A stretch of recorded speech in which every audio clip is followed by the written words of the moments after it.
안녕하세요. 저는 이재욱 법무사라고 합니다.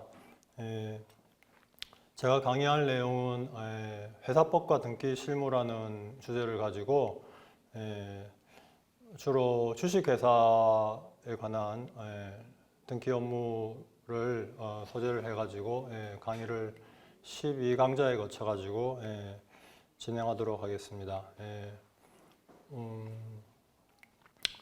우선 회사법에는 주식회사 말고도 뭐 유한회사도 있고 한명합자회사 같은 이런 인적회사도 있는데 실질적으로 우리나라에서 설립되는 회사의 대부분이 주식회사이고 여러분이 제일 많이 접하는 게 주식회사이기 때문에 주식회사를 가지고 관련된 회사법 규정과 상업등기 규정 관련해 가지고 실무적으로 등기가 어떻게 진행해야 되는지에 대해서 말씀드리기로 하겠습니다.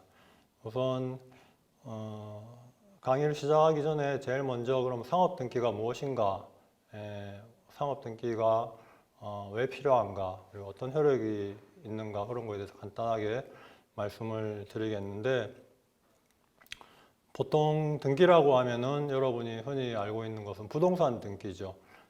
건물이나 토지에 관한 사실관계와 권리관계를 공적인 장부에 기재를 해가지고 여러 사람들이 언제든지 발급해가지고 볼 수 있는 그런 장부를 부동산 등기라고 하는데, 상업 등기도 마찬가지입니다.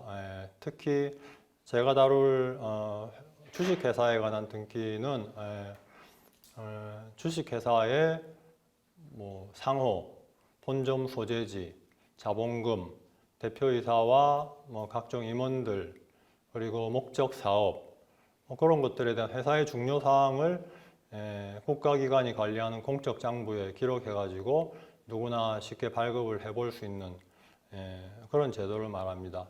왜 이런 공적인 장부에 개인의 회사에 관한 중요한 내용을 기록하느냐? 그걸 통해서 그 회사와 거래를 하고 싶어하는 사람이 그 등기부를 열람함으로써 그 회사에 대해 실체에 대해서 어느 정도 알 수 있고, 그렇게 함으로써 거래 안전을 보호하고, 또 회사도 자기 중요한 내용을 그렇게 현출함으로써 거래를 하는 데 있어서 편의성을 누릴 수 있다는 그런 목적을 가지고 두게 된 것이 상업등기입니다.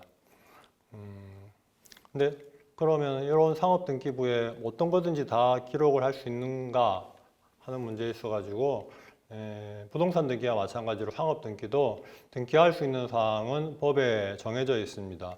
그리고 그 등기할 사항 이외의 사항을 신청했을 때는 신청을 각하하도록 상업등기법에 규정을 하고 있고요. 쉽게 말씀드려가지고 주식회사에 있어가지고 그러면은 주주들에 관한 사항이 여러분도 보셨겠지만 우리나라 회사 법인등기부에 기재가 안 됩니다. 그건 등기할 사항이 아니기 때문에 그렇기도 하고, 그래서 이 회사의 주주 구성이 어떻게 되느냐를 알려면 상업등기부를 열람을 해봐야 아무 소용이 없죠. 그것은 관할 세무서에 가셔가지고 주주 변동사항 명세표를 열람하고 발급해 보셔야지 그거를 알 수가 있죠.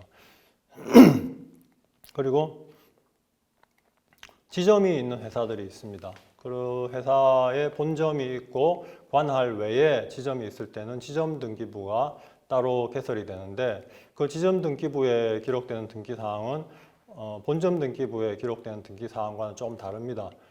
그 중에서 일부분만 추려가지고 지점 등기부에 기재하도록 하고 있습니다.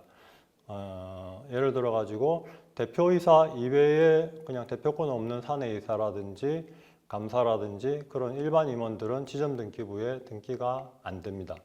그리고 뭐 자본금이 얼마인지 사채나 그런 것들이 뭐 발행이 됐는지 여부도 본점 등기부에만 등기가 되어 있고 지점 등기부에는 등기가 되어 있지 않습니다. 그래서 그런 것들은 다 법률의 규정에 의해 가지고 어떤 것들이 등기 사항이고 그 사항 중에서 어떤 것들은 일부만 지점 등기부에 등기한다라고 규정되어 있는데 그 규정에 따라서 처리된다, 그렇게 이해를 하시면 되겠습니다.